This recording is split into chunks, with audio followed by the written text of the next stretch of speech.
Islamic তিলে তিলে যাদেরকে গড়ে তুলেছে সেই 23 জন আগামী জাতীয় সংসদে যাদের নাম প্রস্তাব করা হয়েছে সংসদ সদস্য পদপ্রার্থী হিসাবে,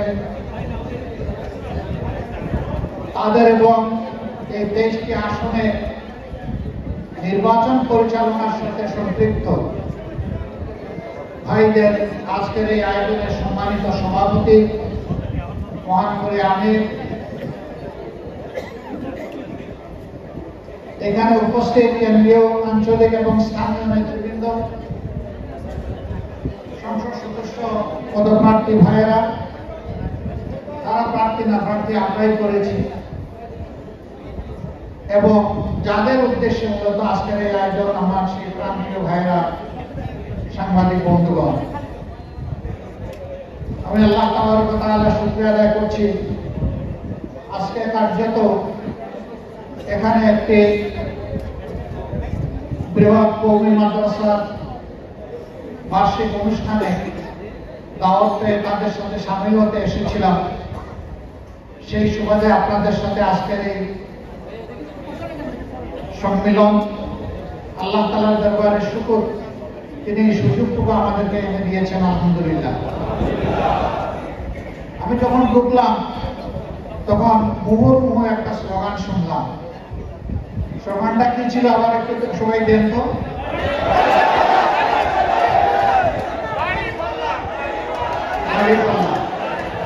আলহামদুলিল্লাহ, আলহামদুলিল্লাহ,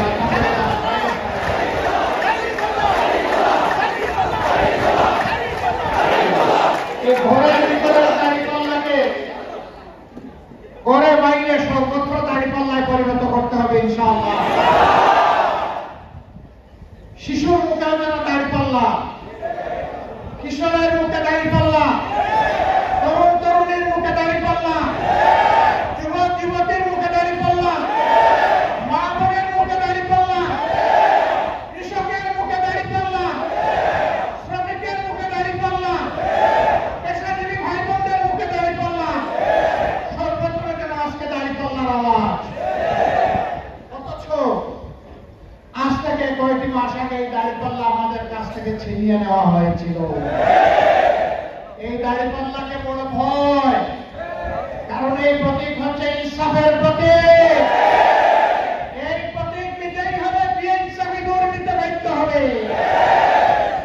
যারা বেইনসাফি করে সমাজকে কষ্ট দিতে চায়, জুলুম করতে চায়, তারা ইনসাফের প্রতীক দাঁড়িপাল্লাকে ভয় পায়। আর যারা বেশিবাদের কবল থেকে, বেইনসাফি থেকে মুক্তি চায়, সেই মুক্তিকামী মানুষ আজকে দাঁড়িপাল্লাকে হাতে নিতে চায়। মানুষ একটা কথা বলে, রাখে আল্লাহ মারেকে। আমি তার সাথে আরেকটা কথা বলি, ধরে আল্লাহ ছাড়েকে। 15.5 বছর এই প্রিয় সংগঠনের উপর যে তাণ্ডব চালানো হয়েছে, তার সাক্ষী আমাদের কোটি কোটি মুসলিম ভাই বোনেরা, তার সাক্ষী দেশের জনগণ, তার সাক্ষী বিশ্ববাসী। আমরা নীরবে ভিতরে কেঁদেছি, সবগুলো অন্যায়ের প্রতিবাদ করেছি। প্রতিবাদ করতে গিয়ে, মিছিল মিটিং করতে গিয়ে কারো অনুমতির পরোয়া করে না। স্বৈরাচার আমাকে অনুমতি দিবে আর আমি সেই স্বৈরাচারের অন্যায়ের প্রতিবাদ করবো, এটা আশ্বস্ত। আমরা এটাকে পাত্তাই দেই না। আমাদের কোনো কোনো ভাই, তারাও মজলুম, তাদের জন্য আমাদের সহানুভূতি এবং শ্রদ্ধা আছে। মজলুম আমরা একা ছিলাম না, সবগুলা বিরোধী দল, আলিম উলামা, সকল শ্রেণী পেশার মানুষ, এমনকি যেই সাংবাদিকরা সমাজের চিত্র বিশ্ববাসীর কাছে, দুনিয়াবাসীর কাছে তুলে ধরে, তারাও মজলুম ছিলেন।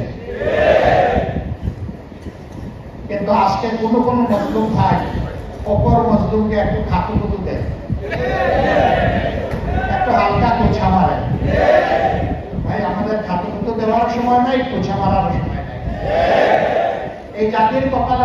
আবর্জনা তৈরি হয়েছে, আমরা সেই আবর্জনাগুলো এখন পরিষ্কার করতে চাই। আমরা আমাদের কাজ করতে চাই, আপনারা দিতেই থাকেন। তবে আমরা তাদের কাছে বড়ই কৃতজ্ঞ, আমাদের নামগুলা তারা এখন করে করে কানে কানে জনে জনে পৌঁছে দিচ্ছে। আমরা যা পারছি তো পারছি, বাকিটা তারা ঘাটতি পূরণ করছেন।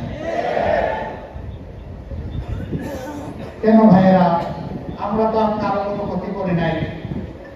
5 তারিখ পট পরিবর্তনের রাতেই তো আমরা বলে দিয়েছি যে আমরা জুলুম সহ্য করেছি নিজেদের জন্য নয়, মহান আল্লাহর জন্য, মানবতার জন্য, আল্লাহর দ্বীনের জন্য, একটি মানবিক সমাজ কায়েমের জন্য। অতএব আজ আমাদের কোনো দুঃখ নেই।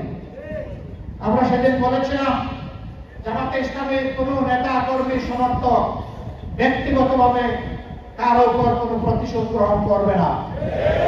বাংলাদেশের 56,000 বর্গমাইল সাক্ষী, আমরা কোনো প্রতিশোধ নেই নাই, আমরা আমাদের কথা রক্ষা করেছি।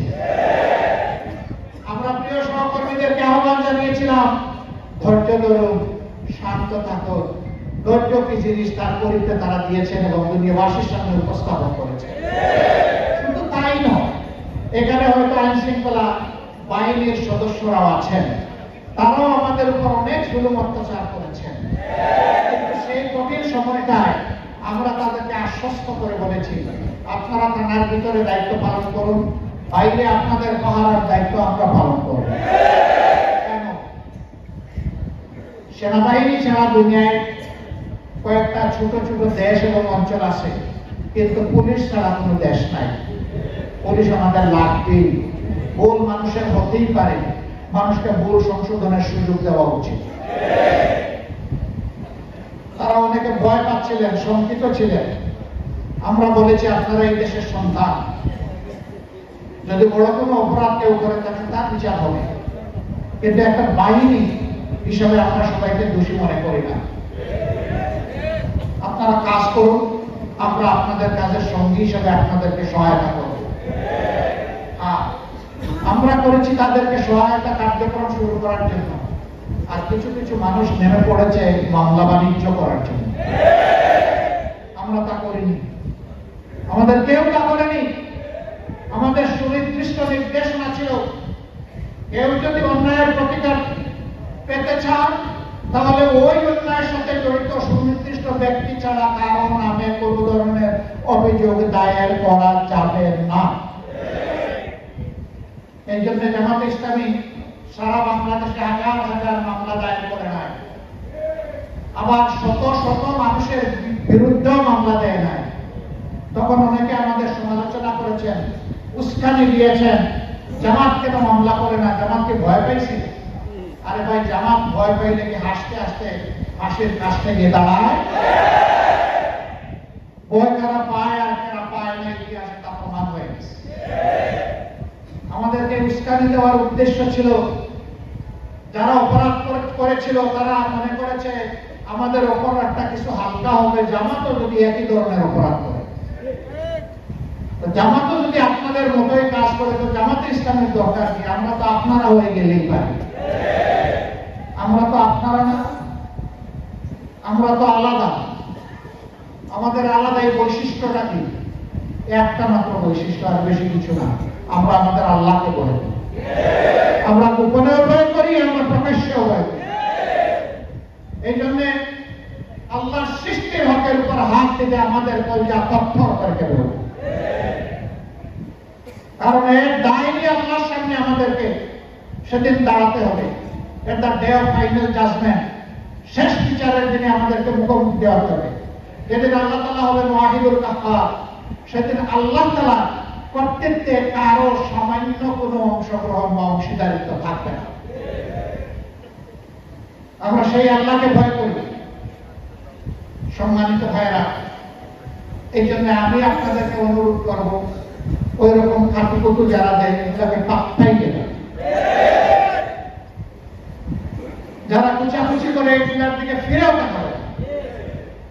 সীমাহীন ধৈর্যের পরিচয় যেমন 17 বছর দিয়েছেন, সীমাহীন ধৈর্যের পরিচয় অব্যাহত রাখতে হবে।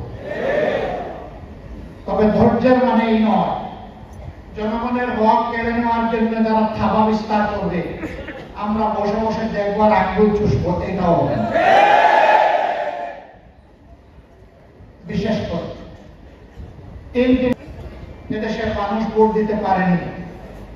আমার তরুণ যুবক বন্ধু, আমার যুবতী মেয়ে এবং বোনেরা, তারা কোনো ভোটই দিতে পারেনি। তাদের আফসোস, তারা পিপাসা, তারা একটা সুষ্ঠু নির্বাচনের জন্য অপেক্ষা করছে। এই সুষ্ঠু নির্বাচন বিঘ্নিত করার অতীতের যত অপকৌশল ছিল, ভবিষ্যতে একই পথে কেউ যদি হাঁটেন, তাদের পরিণতি হবে খুবই ভয়াবহ। আমরা আশা করবো এই পথে কেউ, মন্দ পথে কেউ হাঁটবেন না। নিজের কর্মসূচি নিয়ে জনগণের কাছে আসুন। জনগণ যদি আপনার কর্মসূচিকে অভিনন্দন জানিয়ে গ্রহণ করে, আমরাও আপনাদেরকে অভিনন্দন জানাবো। কিন্তু জনগণের রায়কে জোর করে ভিন্নভাবে ডাকাতি করার, হাইজ্যাক করার স্বপ্ন মেহরবানি করে কেউ যেন না দেখেন। এবং এই অপকর্মের সঙ্গীও যেন যারা নির্বাচনী কাজে, শৃঙ্খলা রক্ষার কাজে নিয়োজিত থাকবেন, তারাও যেন সেই অপকর্মের সঙ্গী না হন। যদি সঙ্গী হন, তাহলে এই নিকট অতীতের দিকে একবার ফিরে তাকায় দেখেন। এদেশে নির্বাচনকে যারা হত্যা করেছিল, আজকে তাদের পরিণতি কি হচ্ছে? যারা সাহায্য করেছিল, তাদের পরিণতি কি হচ্ছে? আমরা আশা করবো এখান থেকে গোটা জাতি শিক্ষা নেবে, আমরাও শিক্ষা নেব। সম্মানিত ভাইরা, আমরা এখনো চাচ্ছি এদেশের আপামর জনগণ সংস্কার চায়। আপনারা তো জনগণের সাথেই চলাফেরা করেন, আমার এই কথার সাথে কি আপনারা একমত? সেই সংস্কারের প্রস্তাবনা এখন গণভোটে গিয়ে সেটা হবে ফাইনাল, চূড়ান্ত হবে। অর্থাৎ যারা সংস্কার চায় তারা বলবে হ্যাঁ, আর যারা সংস্কার চায় না তারা বলবে না। সংস্কার চাওয়ার মানে হচ্ছে আমরা অতীতের বস্তা পচা রাজনীতি থেকে বের হয়ে আসতে চাই। আর সংস্কার না চাওয়ার অর্থ হচ্ছে সেই আগের কলুষিত রাজনীতির বস্তা পচা রাস্তায় হাঁটতে চায়। এই গণভোটের হানার মধ্য দিয়ে তা প্রমাণ হয়ে যাবে কারা পুরনো বস্তা পচা রাজনীতি চায় আর কারা পরিবর্তনের নতুন বাংলাদেশ চায়। আজকে মানুষের মুখে মুখে একই কথা, আমরা এটাও দেখেছি, কথাও দেখেছি, এখন নতুন একটা দেখতে চাই। এবং সেই নতুনটা কি, তাও কিন্তু জনগণ এখন একদম অকুণ্ঠ ভয়, তারা কিন্তু বলে দিচ্ছে এই নতুনটা হচ্ছে দায়িত্ব। কেউ তাতে বিচলিত হচ্ছে না। আমরা দেখি মাঠে ময়দানে অনেক সময় অপিনিয়ন পোল যারা সংগ্রহ করেন, তারা বলেন যে আপনি যেভাবে বলতেছেন আপনি ভয় পান না? না, আমি শুধু আল্লাহর ভয় পাই। সম্মানিত ভাইয়েরা, এই জন্য আমাদের তিনটা কাজকে এখন থেকে প্রাধান্য দিতে হবে। নাম্বার 1, মানুষকে চিন্তার চোখ খুলে দিতে হবে যে আপনারা অতীত দেখেছেন, বর্তমান দেখছেন, এর ভিত্তিতে আপনারা আগামী সিদ্ধান্তটা মেহরবানি করে দেবেন। অতীতে কার কি কার্যকলাপ ছিল আর বর্তমানে কার কি কার্যকলাপ আছে, এটাই দিক নির্দেশনা দিবে যে কারা আগামীতে গিয়ে কোন কাজটা করবে। বাংলাদেশ জামাত ইসলামী অতীতেও সামাজিক অপরাধের সাথে ব্যাপকভাবে সম্পৃক্ত ছিল না। অতীতেও জামাত ইসলামী চাঁদাবাজি করে নাই, অতীতেও জামাত ইসলামী দখলদারি করে নাই, এখনো করছে না। এর থেকে জনগণের আস্থা ফিরে এসেছে যে এই দলটার উপর আমরা আস্থা রাখতে পারি। টকশোতে অনেকে এসে ইনাইয়া বিনাইয়া কথা বলেন, কিন্তু শেষ পর্যন্ত একটা কথা স্বীকার করতে বাধ্য হবে যে এই দলটা, তারা বলেন তাদের ভাষা, তুলনামূলকভাবে তারা কম দুর্নীতিগ্রস্ত। আমি একথার প্রতিবাদ করি, আমরা দুর্নীতিগ্রস্ত দল নই, আমরা কমও নই। কেউ যদি আমাদের মধ্যে ব্যতিক্রম হয়ে দেখা দেয়, আমরা তার গলা টিপে ধরি, আমরা ছাড়ি না। আমরা লোক দেখানো বহিষ্কার করি না, আবার বহিষ্কৃত লোকদেরকে ফুলের মালা দিয়ে সন্ধ্যাবেলা গ্রহণ করবে। কালচার আমাদের নাই। আমরা যে শিক্ষা দেই ওটা হাড্ডি পর্যন্ত গিয়ে লাগে, শিক্ষা শিক্ষার মতো হয়ে যায়। আমরা দাবি করি না আমরা ফেরেশতা, মানুষ হিসাবে ভুল করলে আমরা ছাড় দিই না, অপরাধ করলে শাস্তি দেই, ভুল করলে সংশোধন করে দিই, এখানে কোনো ক্ষমা নাই। আমরা চাচ্ছি আগামী বাংলাদেশ দুর্নীতিমুক্ত বাংলাদেশ হোক। এই কথাটা অনেকে এখন মুখে নিতে ভয় পায়। বাংলাদেশ চাই এই কথা অনেকে সাহস করে এখন বলতে পারে না, কারণ বললে শুধু মানুষ হাসবে না, পরের কোনায় যে ব্যাংক আশ্রয় নিয়েছে ওটাও আসবে।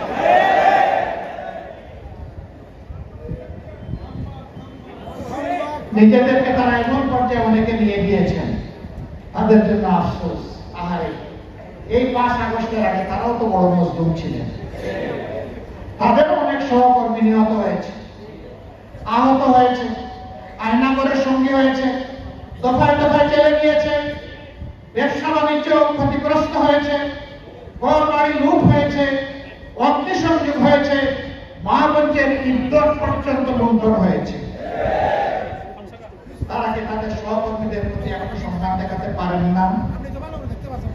তাদেরকে অনুরোধ করব, দেশবাসীর প্রতি যদি সম্মান দেখাতে আপাতত নাও পারেন, অন্তত নিজের মজলুম সহকর্মীদের দিকে একবার ফিরে তাকান।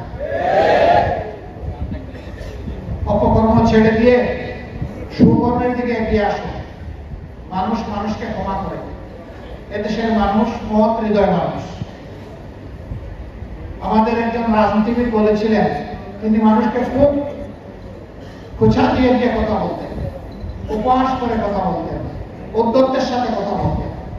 তিনি বলেছিলেন তাদের দল ক্ষমতা থেকে গেলে 2 দিনের মাথায় 5 লক্ষ তাদের দলের লোককে বিরোধী দলের কর্মীরা খুন করবে। তারা ক্ষমতা থেকে 5 তারিখ দিয়েছেন, তাদের কি 5 লক্ষ লোক খুন হয়েছে? 5000? 500? কেন হইল না? তারা কাণ্ডজ্ঞানহীন হইল, এই জাতি কাণ্ডজ্ঞানহীন নয়। এই জাতি প্রমাণ করেছে এই জাতি দায়িত্ব জ্ঞান সম্পন্ন। এই জাতি প্রমাণ করেছে তারা দেশের টাকা লুণ্ঠন করে, চুরি করে, বিদেশে পাচার করে, ফ্যামিলিকেও পাচার করতে পারে, কিন্তু এদেশের আপামর জনগণ তাকে বাংলাদেশকে ভালোবাসে। এর প্রমাণ জনগণ দিয়েছে। অতএব সবার কাছে আমাদের আওয়াজ হবে, আগামীতে গণভোটে হা বলি। সবার মুখে হাত তুলে দিতে হবে। সবার মুখের ভিতরে হা আছে, এখন মুখে আনতে হবে, মুখের হাতে হাতে আনতে হবে ইনশাআল্লাহ। দ্বিতীয় কাজ, ন্যায় এবং সত্যের পক্ষে, দুর্নীতিমুক্ত ইনসাফপূর্ণ বাংলাদেশ গড়ে তোলার পক্ষে আমাদের এই অভিযান। আপনারাও এই অভিযানে শরীক হন। সমাজের মানুষকে এই অভিযানের সাথে শরীক করতে হবে। আজকে আমরা যাওয়া আসার পথে, ফিরোজ শাহ মাদ্রাসায় যাওয়া আসার পথে দেখলাম যে অনেক রিক্সা চালক ভাই হাত তুলে মুষ্টিবদ্ধ করে আমাদেরকে দেখাচ্ছেন, আমরা শক্তভাবে আপনাদের সাথে আছি। ভাই, তোমাদেরকে ছেলেও যে মুসলিম আল্লাহ তোমাদেরকে দিয়েছেন ন্যায় এবং সত্যের পক্ষ নেওয়ার জন্য আমরা দোয়া করি, এই মুসলিম আল্লাহ তাআলা বাংলাদেশের 18 কোটি মানুষকে দান করুন। আমরা আশাবাদী এবার বাংলাদেশের রাজনীতিতে গুণগত পরিবর্তন আসবে ইনশাআল্লাহ। এটা দেখে কেউ কেউ এখন অস্থির হয়ে পড়েছেন। ডাইনে থেকে হামলা, বামে থেকে হামলা, সামনে থেকে হামলা, পিছন থেকে হামলা, এআই দিয়ে বিভিন্ন ছবি বানিয়ে আমাদেরকে কলঙ্কিত করার চেষ্টা করছেন। ওয়ামাকারু মাকারাল্লাহ, আল্লাহু খায়রুল মাকিরিন। আল্লাহুম্মা ইন্না নাজআলুকা ফি নুহুরিহিম ওয়া নাউযু বিকা মিন শুরুরিহিম। সম্মানিত ভাইরা, সূর্যকে যতই চেষ্টা করুক মেঘ ঢেকে রাখতে পারে না। এই সূর্যের আলো বের হয়ে আসবেই। জাল হাক্কা ওয়া যাকুল বাতিল, ইন্নাল বাতিলা কানা যাহুকা। সময় এসে গেছে ভাই, তুমি আর আটকায় রাখতে পারবা না। এদেশের সকল ইসলামপন্থী এবং দেশপ্রেমিক শক্তি আজ ঐক্যবদ্ধ। ইনশাআল্লাহ আমাদের ওই ঐক্য বুক বিলাসের জন্য নয়, আমাদের ঐক্য নিজেদেরকে জাতির জন্য উজাড় করে দেয়। এই জন্য আমরা ঘোষণা করেছি জনগণের তহবিল থেকে আগামীতে যদি আল্লাহ তাআলার মেহেরবানিতে এবং জনগণের ভালোবাসায়, সমর্থনে, ভোটে, ম্যান্ডেটে এই শক্তি যদি দেশ সেবার সুযোগ পায়, তাহলে জামাত ইসলামী থেকে নির্বাচিত সংসদ সদস্য এবং মনোনীত সম্মানিত মন্ত্রীগণ আগামীতে সরকারি কোনো প্লট গ্রহণ করবেন না। ট্যাক্সবিহীন কোনো গাড়ি কিনবেন না। গাড়ি কেনার টাকা যদি পর্যাপ্ত না থাকে রিক্সা চলবেন। এখন যেভাবে জীবনযাপন করেন তখনও করবেন, বরঞ্চ তখন তাদের জীবনযাত্রার মান আরো নিচে নেমে আসবে। কারণ তখন তাদেরকে জনগণের মুখের দিকে তাকাতে হবে। জনগণের মুখে খাবার তুলে না দিয়ে নিজে পেট করে তারা খেতে পারবেন না। বঞ্চিত শিশুদের হাতে কলম এবং কাগজ তুলে না দিয়ে তারা বিশ্রাম নিতে পারবেন না। তাদেরকে দিন রাত পাগল হয়ে ছুটতে হবে জনগণের জন্য। সুতরাং তাদের বিশ্রাম নেওয়ার যেমন সময় তারা পাবেন না, ঠিক জীবনকে ওই রকম বিলাসিতার সাথে উপভোগ করার কল্পনাও তারা করতে পারবেন না। মানুষ আমাদেরকে জিজ্ঞেস করে আপনাদের বাংলাদেশটা কেমন হবে?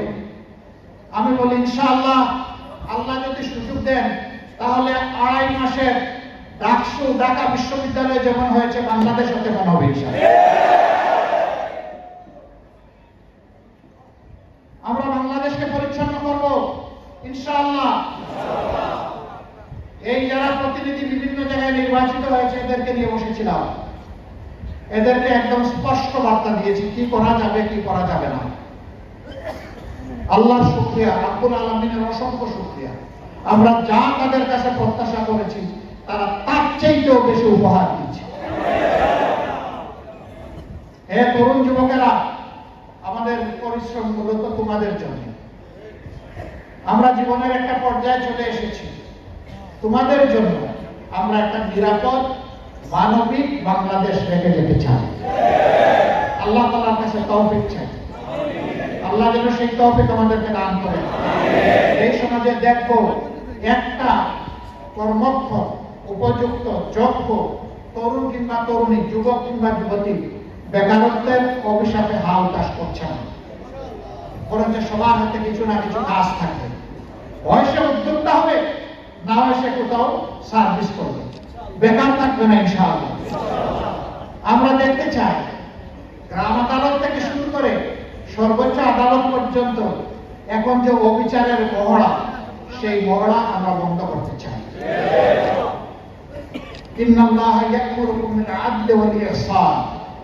আল্লাহ তাআলা আমাদেরকে হুকুম করেছেন, আল্লাহ বলতেছেন তোমাদেরকে নির্দেশ দেওয়া হচ্ছে তোমরা ফায়সালা করো আদল এবং ইহসানের সাথে।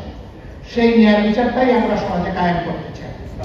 এই বিচার শুধু নির্দিষ্ট কোনো ক্লাসের জন্য নয়, নির্দিষ্ট কোনো ধর্মের জন্য নয়, বাংলাদেশের আসমানের সামিয়ানার নিচে যারা বসবাস করে তাদের সকলের জন্য।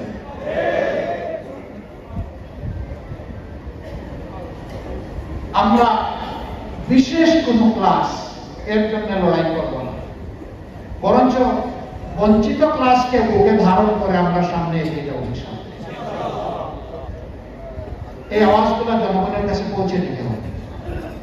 2 নম্বর কাজ, ভোটের সময় কিছু দুষ্ট লোক তারা ভোটের ফর্ম জারি করে জীবন্ত মানুষেরটা দিতে ভয় পায়, কিন্তু মারা গেছেন কিন্তু তালিকায় তার নাম আছে, এটা দিয়ে আসে।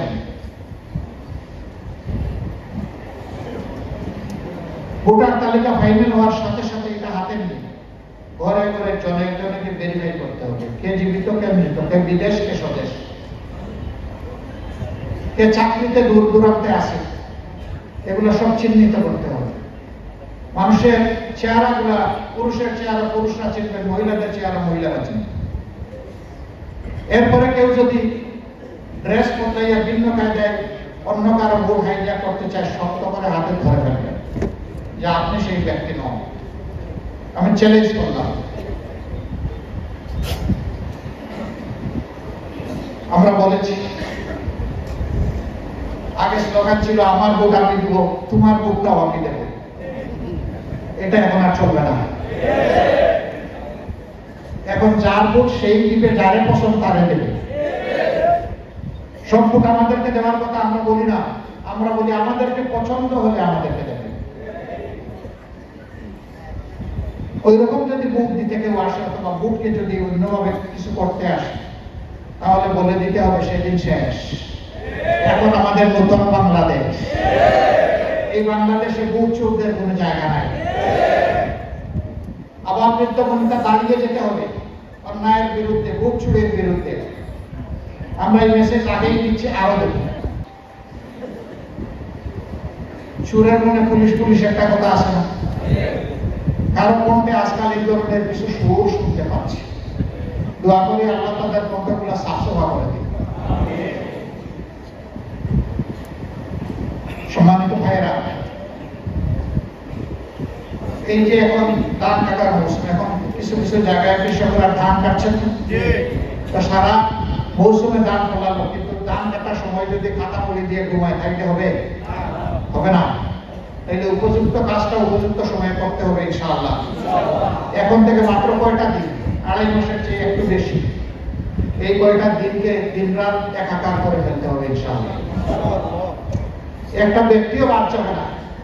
ন্যায় এবং ইনসাফের পক্ষে তাদের ভোটের ক্যাম্পেইনে একজন লোক বাদ যাবে না। তবে বহু জায়গায় আপনাদের পোস্টার বিলবোর্ড ছিঁড়া হবে, বুঝাইয়ার চেষ্টা করবেন এগুলা বিরত রাখার। যদি না পারেন আরেকবার লাগাই দিয়ে, এগুলার পিছনে সময় নষ্ট করবেন না। আমরা তাদেরকে বলি, গাছের পোস্টার, দেয়ালের পোস্টার, লাইট পোস্টের পোস্টার ছিঁড়তে পারবা, বুকের ভিতরে যে পোস্টার সেইটা ছেড়ে বাকি করে।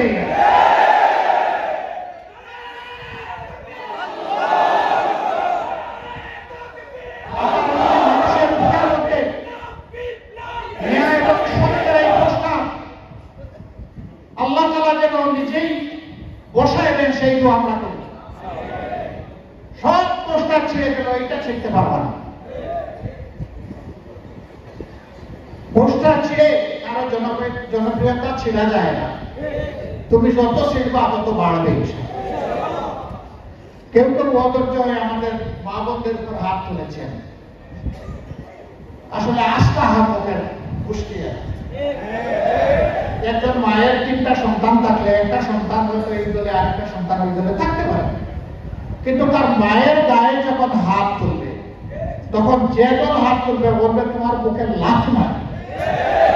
আমার কাছে দলটা এবার জন্মদাত্রীর মাই হচ্ছে বড়।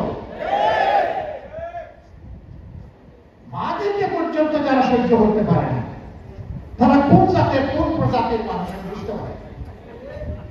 আল্লাহ দরবারে এদের হেদায়েতের জন্য দোয়া করছি। মাদেরকে সম্মান করতে শিখুন, কপাল খুলে যাবে। মাদেরকে অপমান করবেন, দুনিয়ায় আপনি অপদস্থ অবশ্যই হবেন।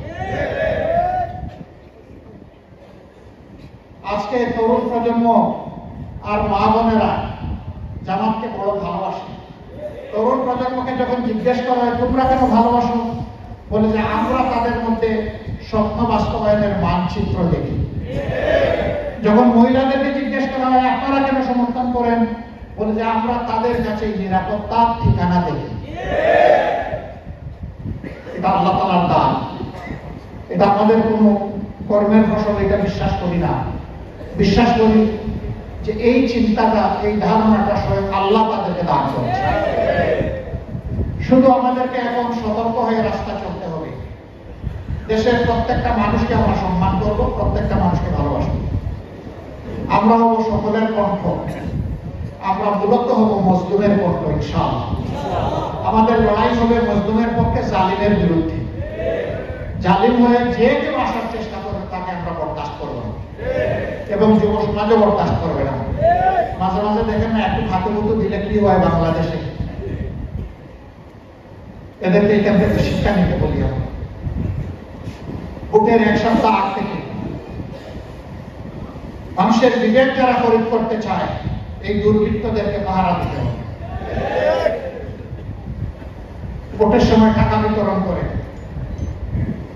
টাকা দিয়ে ভোট প্রভাবিত করা সাফ হারাম।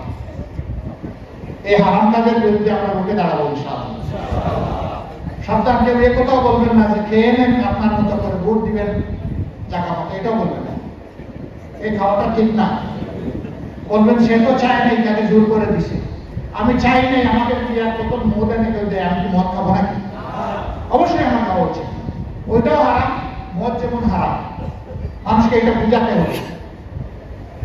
অনেকে আবার টাকা দেয় সাথে কোরআন শরীফ রাখে, বলে দেখো ভাই এক হাতে কোরআন আরেক হাতে তোমাকে টাকা দিচ্ছি, ইমানদারি ঠিক রাখো। কি একটা মুসিবতে ফেলে দেয় মানুষ। কোরআন যে জিনিসকে হারাম ঘোষণা করেছে সে কোরআন নিয়ে এসে ওটাকে হালাল করতেছে। এদেরকে আল্লাহ তাআলা হেদায়েত দান করুন।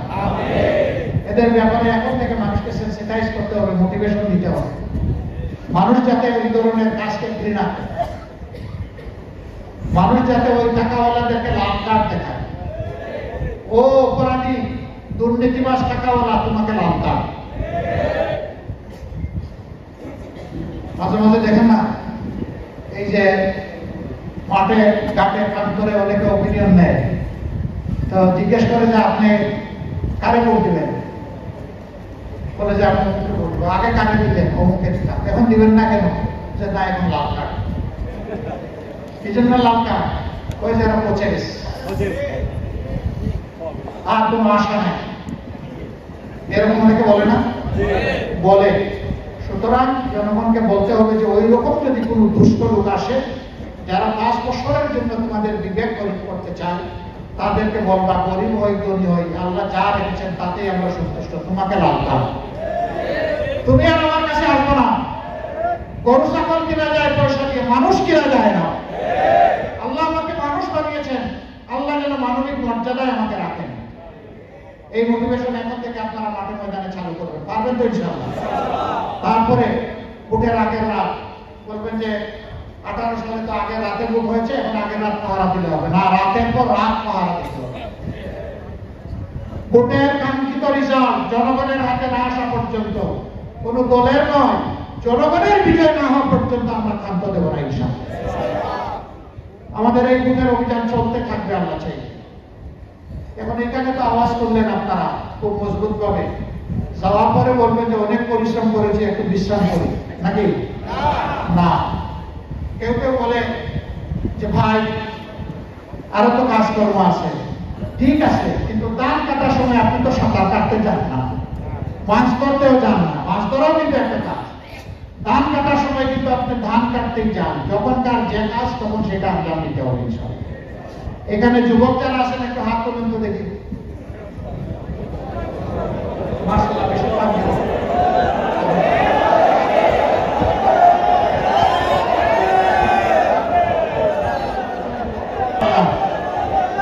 সবাই যুবক। এখানে কিন্তু কোনো বুড়া মানুষ নাই। কোন বুড়া মানুষ এখানে আছেন? কোন বুড়া মানুষ জান্নাতে থাকবে? জান্নাতে কারা থাকবে? তাহলে দুনিয়ায় কি যৌবনের শক্তি নিয়ে সবাই আমরা থাকতে চাই? আল্লাহ আমাদের আরজ কবুল করুন। যতদিন আল্লাহ জীবিত রাখবেন যৌবনের শক্তি সামর্থ্য দিয়েই যেন আল্লাহ তাআলা আমাদেরকে রাখেন। সম্মানিত ভাইরা, যুবকদেরকে যারা মুরব্বী আছেন বুকে ধারণ করে সামনে এগিয়ে যাবেন। আপনাদের অভিজ্ঞতার যুবকদের শক্তি দুইটার সম্মিলনী করলে ওয়ান্ডারফুল কিছু হবে ইনশাআল্লাহ। আমরা সেই দিনটার অপেক্ষায় আছি। শিক্ষাঙ্গনে যা হয়েছে অনেকে এখন বলে না এর কোনো প্রভাব জাতীয় রাজনীতিতে পড়বে না, সাধারণ নির্বাচনে পড়বে না, বলে না? প্রায় প্রতিদিন বলে। আচ্ছা, যার কোনো প্রভাব পড়বে না, এটার প্রভাব তোমার মগজে এত পড়লো কেন? তুমি এটা বুঝতে পারছো না কেন ভাই? এটাই তো প্রমাণ করে যে তোমার পুরো মগজটাই কাবু হয়ে গেছে প্রভাব। মানুষকে বোকা করে করার কারণ নাই। এই বিশ্ববিদ্যালয়গুলোতে কারা পড়ে? মোস্ট সেন্সিবল পিপল, উচ্চ শিক্ষাঙ্গনে এরা অনেক স্মার্ট, অনেক কিছু নিয়ে ভাবে, অনেক খবর রাখে। তারা যে রায় দিয়েছে হুজুকের মাথায় দেয় না, বুঝে শুনে রায় দিয়েছে। ইনশাআল্লাহ আগামীতে বাংলাদেশের জনগণ বুঝে শুনে সেই রায়টাই দিবে। আল্লাহ তাআলা আমাদেরকে কবুল করুন। আমিন। 23টা আসনে বিজয়ের লক্ষ্যেই আপনাদেরকে লড়তে হবে ইনশাআল্লাহ। এই আসনে ফাইনালি যিনি আমাদের ক্যান্ডিডেট হবে, আমাদের মহৎ আছে, আমাদের অসুখ বিসুখ আছে, আরো অনেক রাজনৈতিক ব্যাপার স্যাপার আছে, যারাই হবেন তাদেরকে নিয়ে আমরা জান প্রাণ দিয়ে লড়াই করবো ইনশাআল্লাহ। এখানে কোনো হীনমন্যতা আমাদেরকে ইনশাআল্লাহ স্পর্শ করবে না। তবে একটা ব্যাপার সাবধান করে দিচ্ছি, জনগণের ভালোবাসা দেখে কেউ বেরোস হবে না, কেউ আমরা আত্মতৃপ্তিতে ভুগবো না, সামান্য অহংকার মনের কোণে জায়গা দেব না। অন্যরা যেমন হম্বিতম্বি দাম্ভিকতা করে, তুচ্ছ তাচ্ছিল্য করে, আমি জোর হাতে বলবো আমার কোন সহকর্মী সেই রকম করবেন না। আমাদের সমস্ত ফয়সালা হবে ইদফা বিল্লাতি হিয়া আহসান। মন্দ কথায়, ছোটা কথায় আঘাত দিলেও আমরা তাদেরকে গোলাপ ফুল উপহার দেবো ইনশাআল্লাহ। এবং আমাদের ভালোবাসার বিজয় হবে, তাদের হিংসার পরাজয় হবে ইনশাআল্লাহ। আল্লাহ রাব্বুল আলামিন সেই বিজয়টাই বাংলাদেশের জনগণকে দান করুন। নাসরুম মিনাল্লাহি ওয়া ফাতহুন কারীব ওয়া বাশশিরিল মুমিনিন। আসসালামু আলাইকুম ওয়া রাহমাতুল্লাহি ওয়া বারাকাতুহু।